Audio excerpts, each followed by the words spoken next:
hey, what's up? We're in the next part. I shall again lead with this caveat. Please, if there is an issue with speech lag, just listen to what I'm saying. And so far as you're getting the audio in your ears, you're good. Alrighty, so in the last part I was speaking about how it is that I rejected all things in the darkness, right? I kept things quite fluffy. I kept everything very surface level. Like, I believed in a God, but I didn't want to know too much about him because I just did not want to have to account or be responsible for spiritual activity in whatever. I just wanted to keep things surface level and shallow. Let me just keep, like, I want to live a normal life, you know, get married one day, picket fence, 2.5 kids. Like, let's just keep things basic. Ain't no need to, you know, commune or communicate with the other realm. It's too much for me. It's overwhelming and exasperating. So we're just going to keep things basic, light, and just surface level. And that mindset rescued me from getting involved in darkness. But if I tell you the amount of sorcery that was already in operation in my life by the time I got to, guys, like what, 23, 22, 23, I had one of my bosses when I was about, indeed, 22. I found out only when I came to Christ that when I quit my job, when I left that job to go and work somewhere else, she cast spells on me so that I cannot prosper in my career, so I can't get very far. I still went on right ahead to, I guess, get elevated up the corporate ladder. I was cool. And it was only when I came to Jesus that I found out that that boss tried to block my progress, my growth. I spoke about bosses who block growth of their subordinates and all the people in corporate that are deliberately trying to prevent the youth from thriving in one of my other previous series, my sets. So please go watch that and figure out what it is that God has to say about that, right? I had a boss of that nature do that to me. So at some point in my unfortunate life, I would have been this very intelligent, bright young woman that would have met with brick walls that I would not be able to understand. But it must also be gauged that nothing here on this earth, albeit this earth, the god of it being the devil, happens outside of the will of God and the never mind will of God, but God is sovereign. What I want to say, permission. Only look at what happened in the book of Job when the devil, Satan was busy roaming up and down with the sons of God. The Lord is the one that presented Job before him and not the other way around. He said, have you considered my servant Job? And then the devil went on to ask God if at all he can test Job. And the Lord was like, go on right ahead.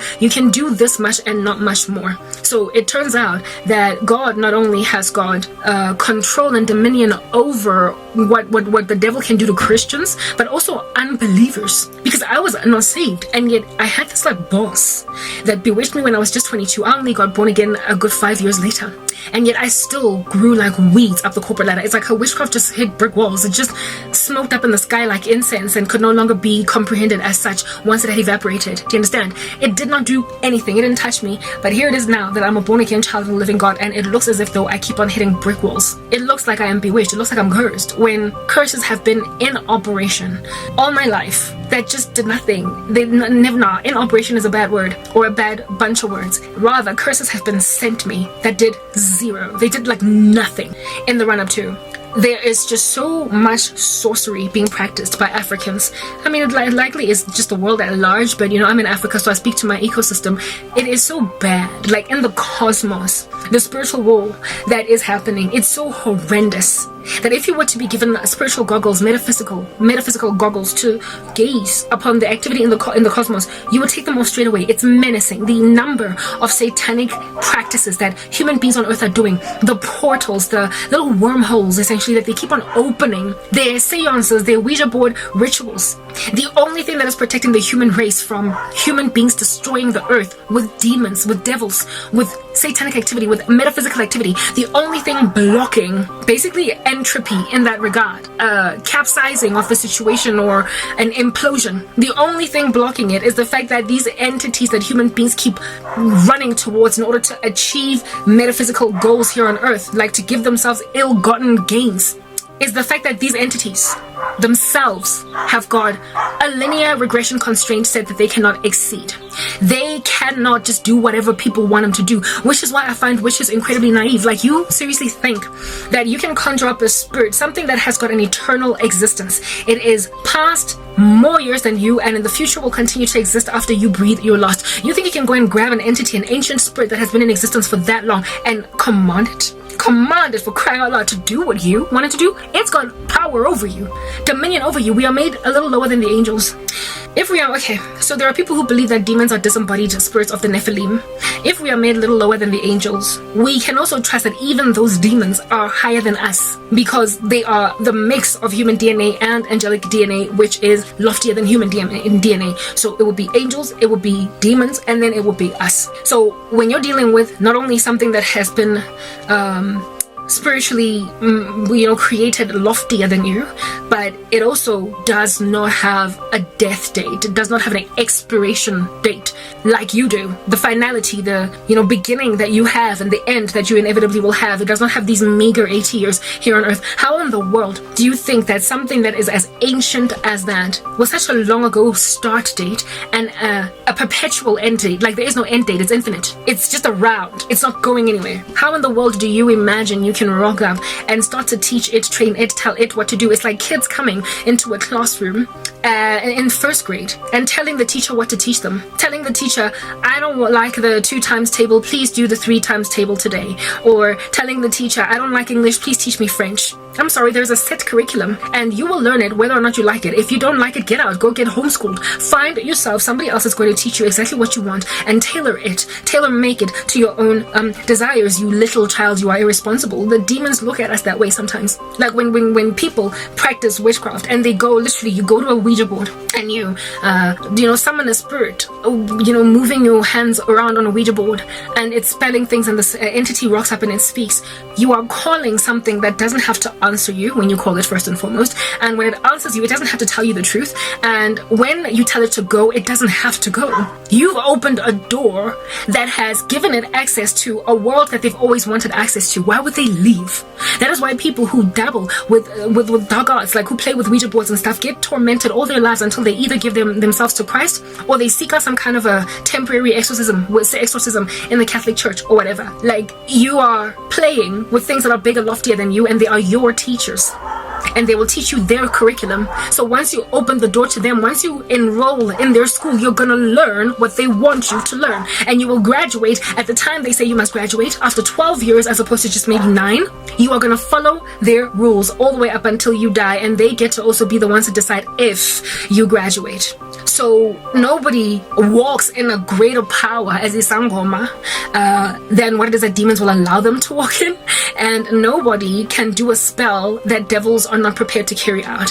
And the thing that determines the preparedness of devils to carry out the work of a spell, for crying out loud, is whether or not God has given them that permission. So in the same way that you're in the school of demons, demons are in the overarching school of God, in the sense that God Almighty is like the principal of the school, and the principal of the school is the one that has got power to change the curriculum. So if at all the student feels like they want to learn the 3 times table instead of the 2 times table today, and they tell the teacher, I'm not learning the 2 times table, I want the 3. And this demon is like, and this teacher is like, my goodness, this child is just, I can't deal. I don't want to do what this child wants me to do. I'm a teacher, I'm going to teach what I want to teach. But then this teacher goes then to the principal of the school, and is like, you're not going to believe it. There was this disrespectful child in my class that is insisting, over like lunch in the staff room or whatever, they're insisting that they want to do the 3 times table instead of the 2 times table. They're just so annoying. Sometimes God can be like, have you considered this particular person? Or the Lord can be like, you must give that person what they want. God, for his own purposes, it's written in his word, okay, that the Lord has set apart everything for his purposes, including the wicked for the day of trouble. Judas, for instance, it's not a dude that just decided to betray the Son of Man. He had to do it. He was set apart from long ago to be the one to turn his back against the Son of Man, that prophecy might be fulfilled. That is the sovereignty of God. It is a tough pill to swallow for some, but it is the reality of God's sovereignty. Do you understand what I'm saying? Jacob I have loved, yet Esau I have hated. He has predestinated everything from eternity past to walk in a particular fashion for his own purposes and his own wisdom. His thoughts are higher than ours, and his ways are higher than ours. They're lofty. Our thoughts are not his, and his thoughts are not ours, etc. So he's in the heavens. He does whatever he pleases, and we don't understand understand the comprehensive suite of what God is doing. And you know what? That mystery of godliness, we will never entirely uncover it. I believe we're going to be spending eternity trying to learn God. He will never ever be uncovered entirely. But if anything, it is the glory of man to seek out a matter. The glory of God is to conceal a matter, and the glory of man is to search it out. So we are going to be glorified in heaven for searching out God for all of eternity. We will never have the full comprehensive knowledge or understanding of who this being is and what he's doing, and we will ever be learning. There's work in heaven. There's work in heaven. Do you understand? So that's what's going to keep us busy for all of eternity. So therefore, his mysteries are unsearchable. They are unsearchable, and they are broad, they are wide, they are deep, they're extreme.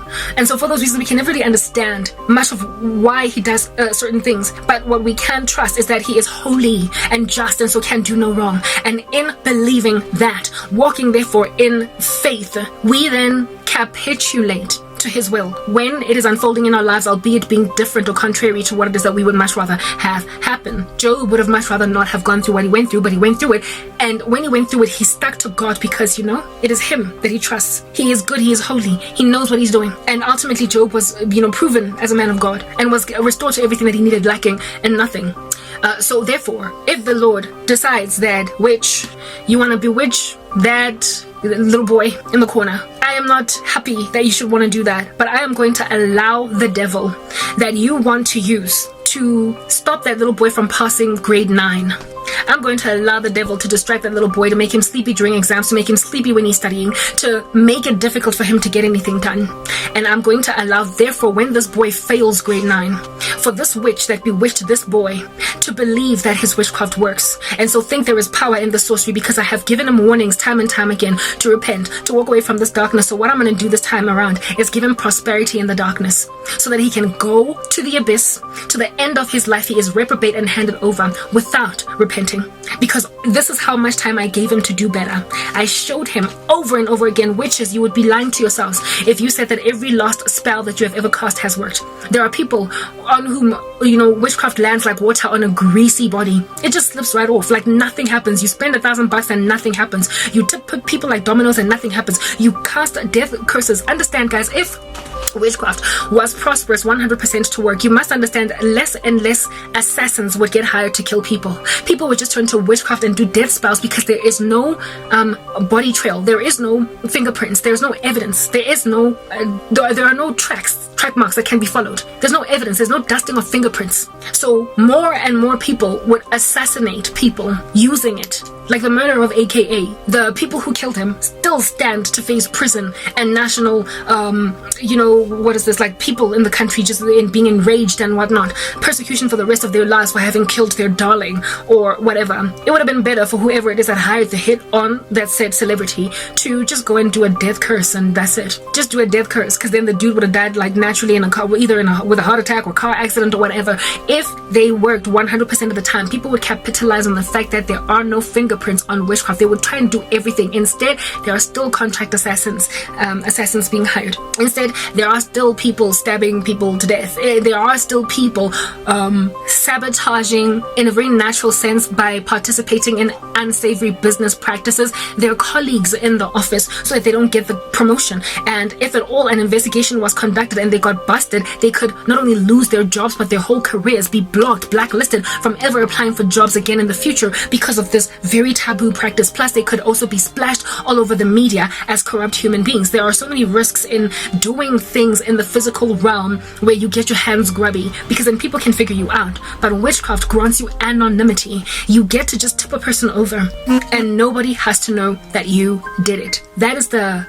attraction that witches have to witchcraft. But they don't use it. They put their lives at risk sometimes, in danger, doing things in the physical realm, because witchcraft does not guarantee them success every single time. Next part, my battery's low.